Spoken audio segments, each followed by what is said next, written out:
Welcome to the PDX files. Each week we dive into the weird and the unexplained here in the Pacific Northwest and beyond. My name is Peach. And I'm Mac. And Mac, actually, I don't know why it took me so long to do this, but the closed caption actually has my name spelled incorrectly. It spells it as Peach because that's what it sounds like. So I just want to be very clear to our viewers and listeners.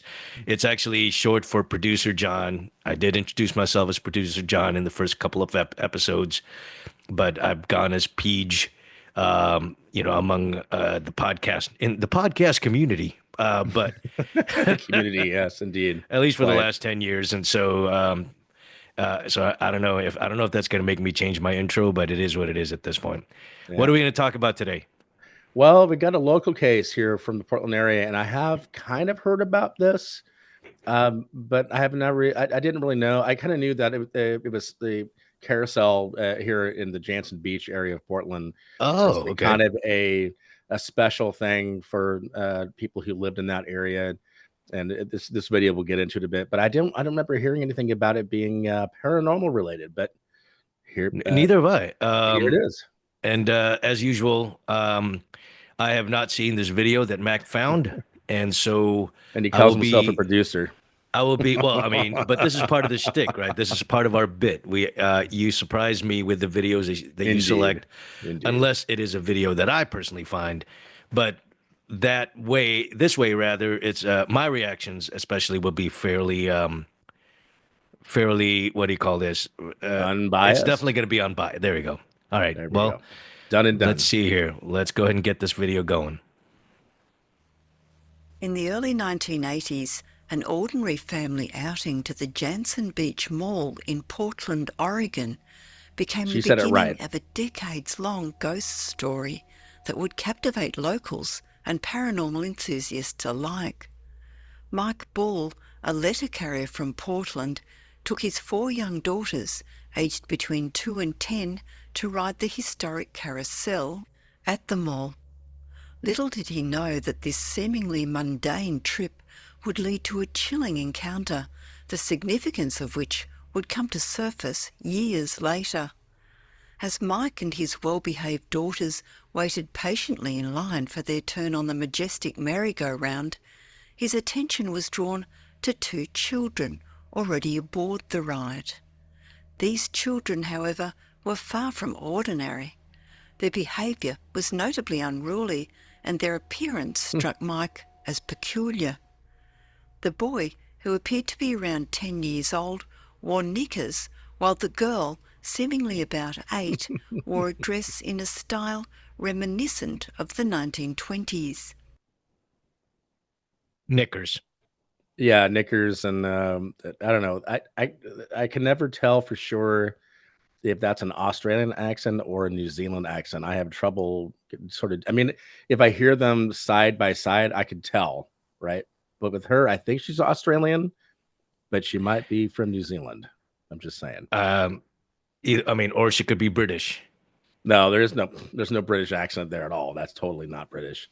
Um, I mean, come on.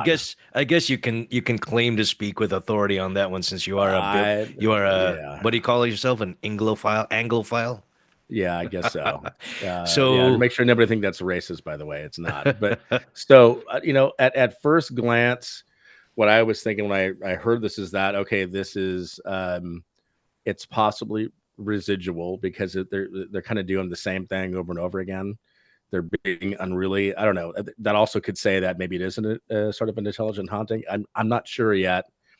I think we'll get as we go further. I think we'll have some more opinions on that. But just at first glance, someone seeing something like that doesn't seem to be interacting with anybody. Appears to be uh, residual. right, and I think my attention span is pretty bad, but did she say that this incident took place in the 1980s? Yeah, the Okay, early '80s. Yeah. got it. Mhm. Okay. All right. Yeah, I think, well, anyway, knickers is definitely not an American term.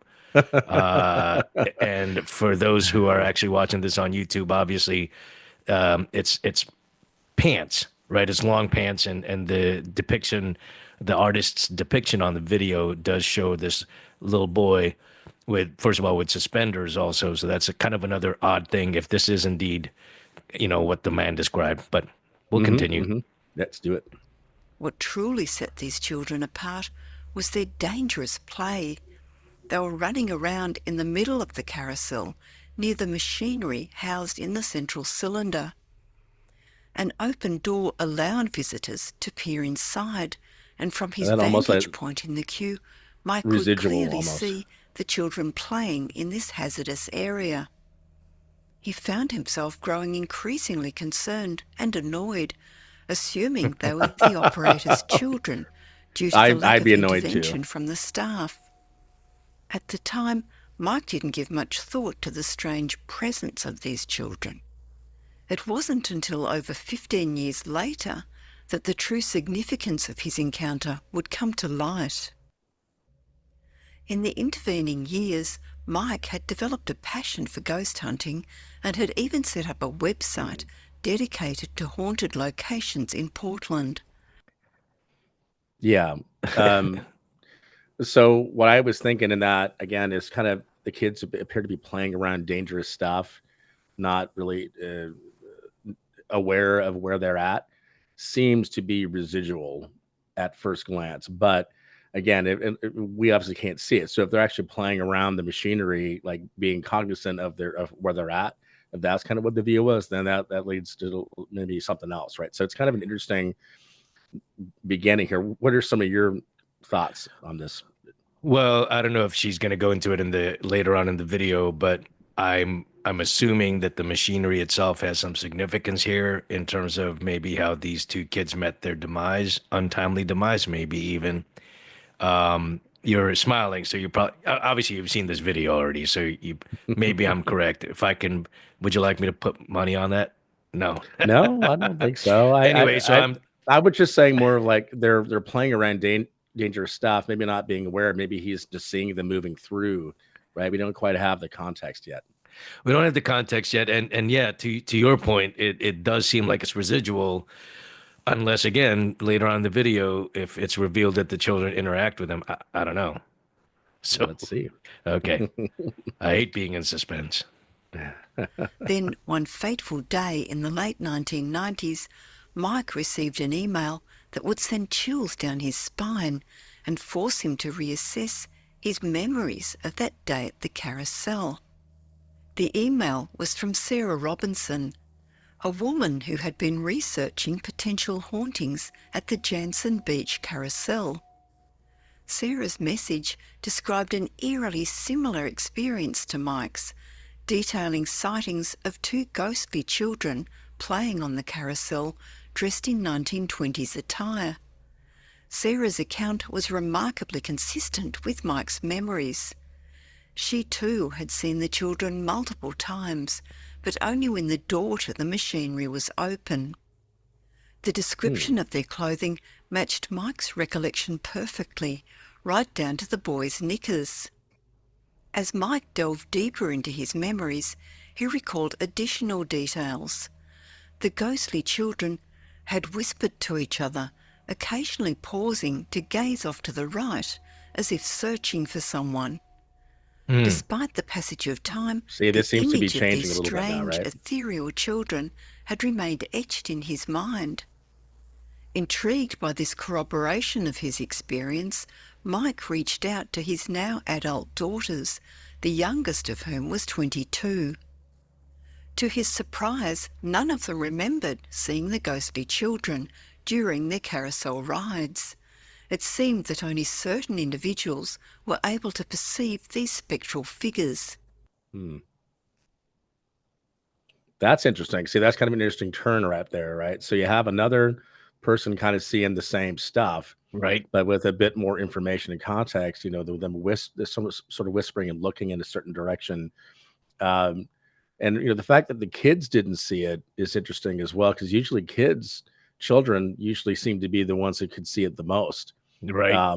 But there's kind of a theory out there that some people are more sensitive to seeing some of those things than others. So I mean, there's all sorts of different elements to this case that have kind of if you just watch from right here, it's like I have no idea what happened, right? And even at the end of the video, we're still not going to really know, right? But the the idea is that this is definitely, to me, a very interesting paranormal case. Yeah, and you were saying that the story had changed a little bit slightly. You were saying that a few minutes ago, and it's possible that that the whole residual haunting episode actually plays out a lot longer, and what the original observer, I think his name is Mike, Yeah, only saw a segment of it, whereas this other individual who emailed him saw a much longer, encounter that included the details about like the kids like whispering to each other. I mean, it still seems very residual for sure because they yeah, don't appear to be interacting with the observer, right? And then theory regarding the kids. I mean, I don't know how old the kids were. I forget what the how old yeah. they were when they were on the ride. They could have been just super distracted, excited, etc. They wouldn't have paid attention to an iota That's true. beyond, what's Yeah. in front of them. And So, it is, the reason why his story seems credible is he said he was annoyed. Remember, he said he was yeah. annoyed. It was like, what the fuck are these kids doing over here playing Well, I around? mean, I I mean mean, that's that's the essentially what he natural. was saying. Yeah. Yeah, it's a normal reaction, right? It's like, especially if your kids are behaving themselves and you see Yeah. these, these kids who are annoying. I mean, I'm sorry, annoying who are misbehaving. I definitely would have the same. And I think for me, like I said, I think the machinery, and if they were like playing around the machinery, I would imagine they also had a little bit of That's worry. dangerous. Yeah. Yeah. Yeah. Okay. All right, Well, let's see. let's continue. I know you know what's going to happen, but let's continue. Sarah's encounters with the ghostly children had begun when she was just 3 or 4 years old. She described multiple sightings over the years, always occurring when the machinery door was open. The Hmm. apparitions had left a lasting impression on her, evoking a sense of unease and a strange compulsion. Sarah recalled feeling as though the children wanted her to join them, their solemn faces staring her down as she rode past on her chosen outside horse. Mm. This is The a bit most different now. recent See? sighting reported by Sarah occurred on February 28, 2001, when she took her 3-year-old son Benjamin to ride the carousel.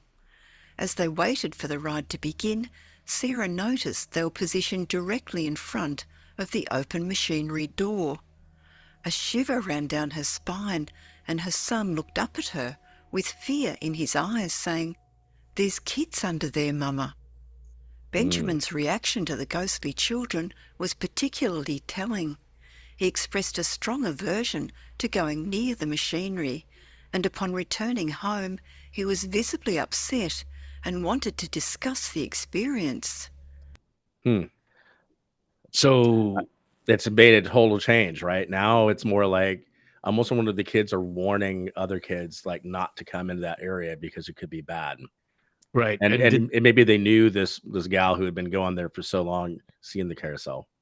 did the kid say like that he saw the kids underneath the machinery? Yeah, or like So, in or underneath something. Yeah, something okay. underneath the machinery. Yeah. Yeah.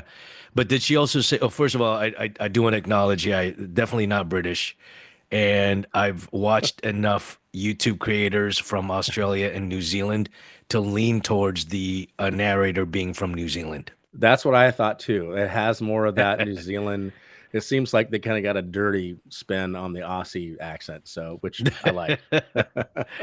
Um, so so anyway, but when you were saying that the I'm sorry, you said that the ghosts were warning the Uh, kids? Possibly, I What? don't know. I mean, it's like, the fact that the kid, Benjamin, had like this aversion to that area and was very disturbed by it.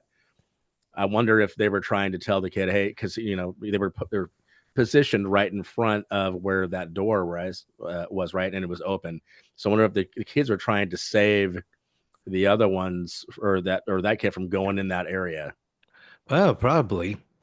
And then the kid, the 3-year-old kid from the 2001 episode or incident rather, um, discerned that Yeah, yeah, somehow. and he was really disturbed by that. So that's Yeah. really interesting turn of events.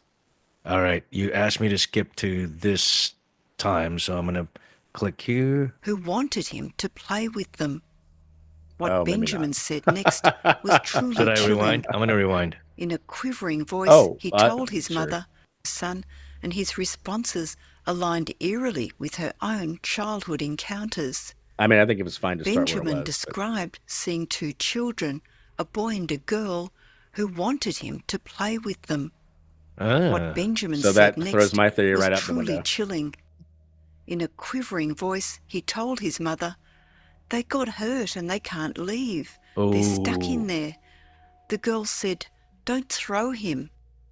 This cryptic message would later prove to be a I remember potential this now. clue in unravelling the mystery of the Carousel's ghostly inhabitants. The history of the Carousel itself adds another layer of intrigue to the ghostly encounters. Built in 1921 by the C.W. Parker Amusement Company in I think going to Leavenworth, say the Kansas, CW channel, the the TV channel, Carousel but has yeah. a storied past. Some historians claim it operated at the Venice Beach Pier in California from 1921 to 1924, alongside a roller coaster known for its numerous fatalities. Yeah. Newspaper articles from the time frequently used the word thrown to describe how victims met their demise on the coaster, eerily echoing the ghostly girl's plea heard by Benjamin, don't throw him. This connection raises the possibility that the spirits haunting the carousel might be linked to tragic accidents that occurred during its time at Venice Beach. So again, it's so confusing in this one, and I remember this now. I remember it may have been imbibing while I was doing some of the research, but it's all coming back to me now. It's like this is such a weird thing because it goes from like, okay, this is residual. Okay, maybe this is intelligent. Okay, maybe this is kind of residual again because they're kind of, I mean, maybe they, Benjamin, the little kid was just assuming that the kids wanted him to come play with them, right? Right. And they're kind of seeming to be, but they're also sort of giving warnings at the same time. But is that just because of the tragic accident that happened? Which again, with hauntings like that, residual hauntings, it leaves that imprint, right? It's not necessarily an active haunting that's intelligent. It's just doing the same thing over and over again. Yeah, and and the kid saying that he discerned that the kids couldn't leave from there, that they're stuck there. Yeah. And again, from a residual haunting standpoint, that kind of tracks.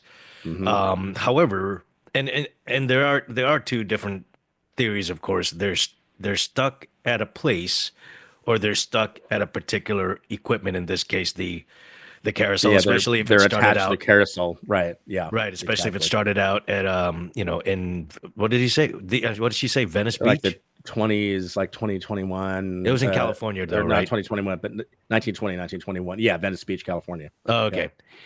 Yeah, because it was looks like it was transferred here in 1972 Yeah, or so something when like that. you, and we know from our experience, and anybody who's viewing who knows anything about ghost hunting, that if you have construction or you move stuff around, a lot of those things can like stir up that type of activity. It's not necessarily an intelligent haunting, but it My bad, stirs up that. 1928. Yeah, 1928 was when it was transferred here.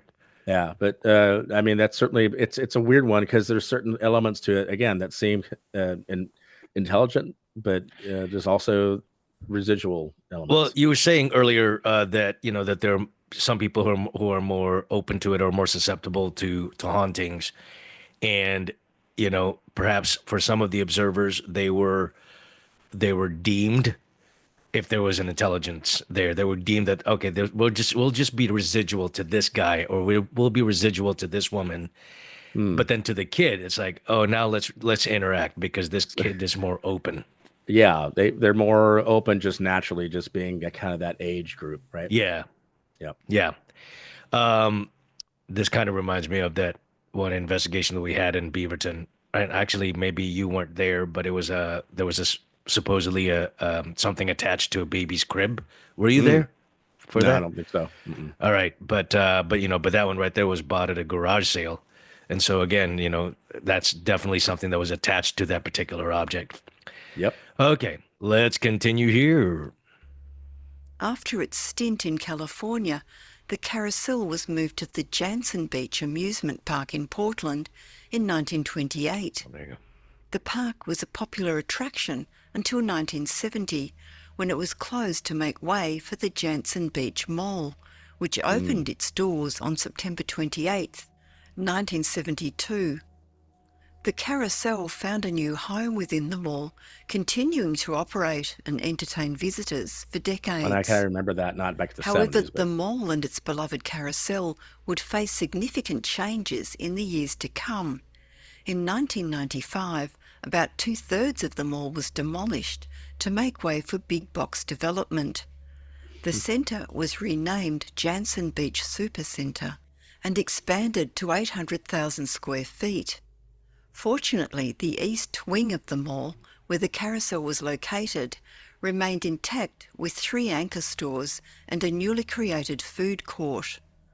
The ghostly sightings at the Carousel have not been without controversy. When Mike shared Sarah's story on his website, he received an angry email from a Carousel operator who dismissed the ghost reports as nonsense.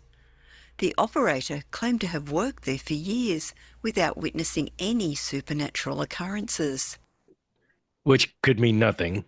Could mean nothing. I mean, the guy was pissed off. I mean, to me, if I was him at that point, I was like, oh, this is great because that's going to get people to come to the Carousel, and it's going to be in business for a lot longer years. Probably people want to investigate that. But Yeah, because everybody likes a sideshow, right? Right, and that's kind of what the Carousel is, and when you look at it that way. But maybe he was just like, maybe he had seen stuff and he was afraid. That could be another thing too. Yeah, but I definitely have memories of the Jantzen Beach Supercenter, first of all, and also having ridden that carousel at least once. Oh shit!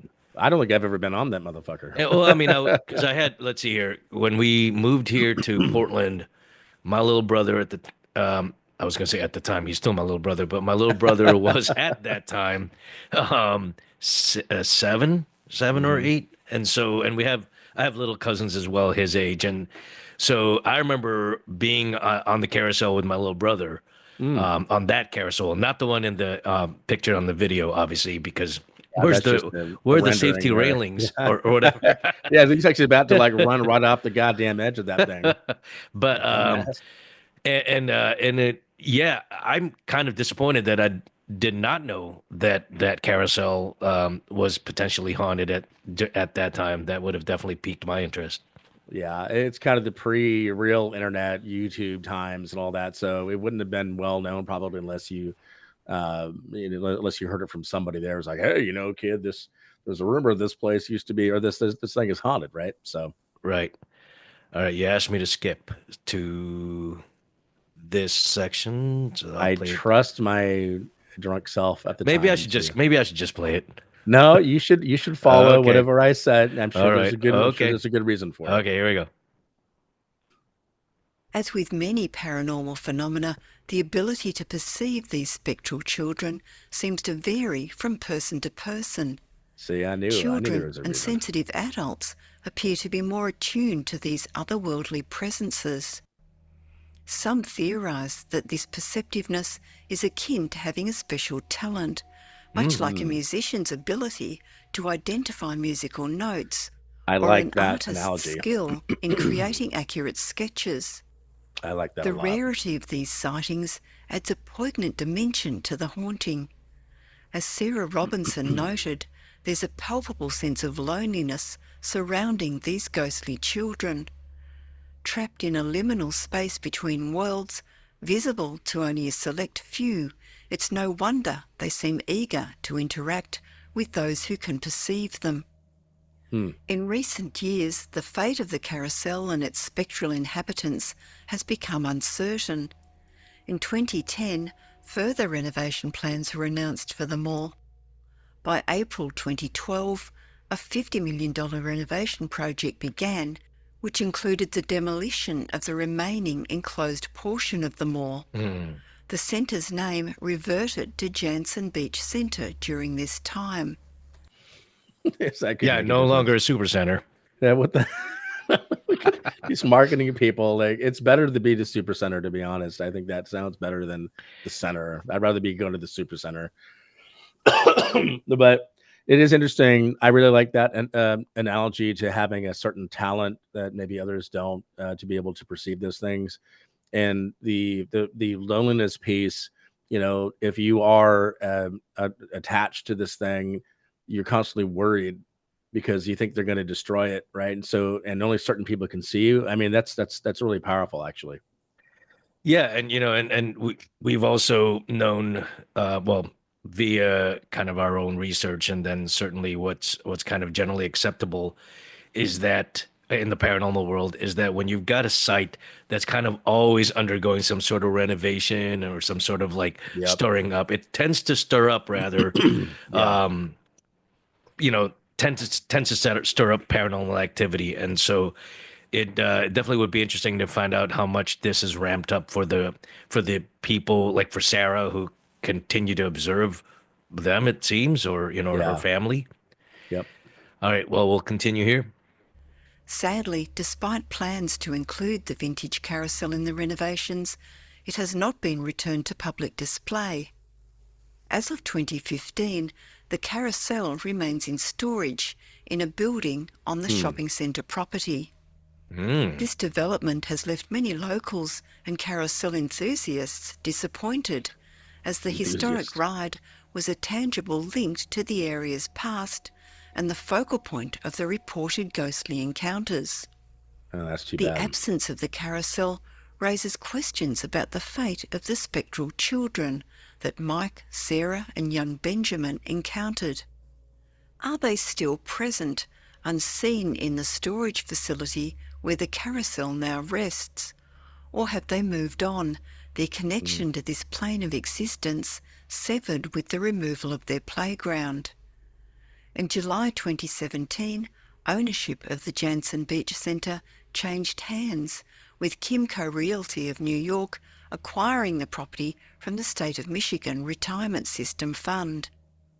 This change in ownership adds another layer of uncertainty to the future of the historic carousel and any paranormal activity associated with it. Yeah, I mean, that's kind of a bummer ending, because now the kids are not even going to be able to be seen by anybody anymore. Right now, they're even more lonely if they are an intelligent haunting that are attached to that.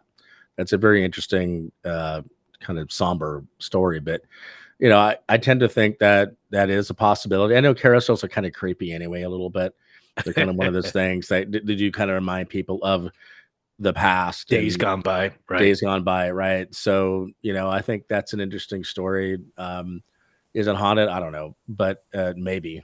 And it kind of ties in with more of the residual haunting. Maybe there's different types of residual hauntings. I mean, maybe we don't even know, like that can interact a little bit, or react to others that can see them a bit better. It kind of brings up some really interesting questions. It does. I mean, it definitely makes you think that there are, I mean, makes me think that there's like different layers of hauntings, Yeah. right? So whether even like the people, the spirits who are there even know it or not, you know what I mean? Like maybe like if are they even really aware? Like, if you, for instance, you've tend to be on the low end of of perception, Yeah. Oh, I mean, definitely. I mean, you know what I mean? I wish I could see it, but I just can't. So, some like they know that somehow subconsciously, and so that way they don't even like show for me, I'm a little bit on higher than you on the perception, although I don't fully perceive Yeah. that maybe I'll see a little bit of residual in some form, maybe, but definitely not intelligent haunting because I don't have a high level of perception that maybe like a psychic would. Hmm. Actually, I wonder if Sarah's psychic, you know, It um, could be that she's partially sensitive. psychic. Yeah, Right. sensitive. Yeah. Yeah. Yep. Yeah. It's interesting. It's something that people, if they're viewing this, should go do a little bit of research for themselves, not necessarily on this case, but just on some of the different paranormal I mean, we had some of this stuff in the paranormal terminology episode that we had previously, but to go look up some of this stuff, and maybe we will as well, and we'll have a video about that type of thing in the future, because I think it really is interesting to kind of dig in. I'm not a skeptic, but I mean, I tend to like, I need to see and believe things a little bit more. I kind of see things more on the scientific level, and maybe that's why I am a little bit lower perception as far as that goes. I try to be open to it though, and so if we can find evidence of it, then heck yeah, I'm going to be 100% believer. Yeah, absolutely. Well, good find. I'm glad to know that I'm glad to know that that carousel was haunted, so to speak. And it kind of does make me feel sad that it's just sitting in a warehouse somewhere. And Yeah, and totally. especially if it's still haunted and the kids are like, like drumming their fingers, like anybody waiting for that unsuspecting, warehouse Yeah. person. Anyway, if you enjoyed this content, please give it a like and share it across your socials to help get the word out about our show. If you hadn't already done so, please subscribe. And on YouTube, hit that notification bell to make sure you don't miss out on future episodes. Thanks for tuning in. We'll see you next time.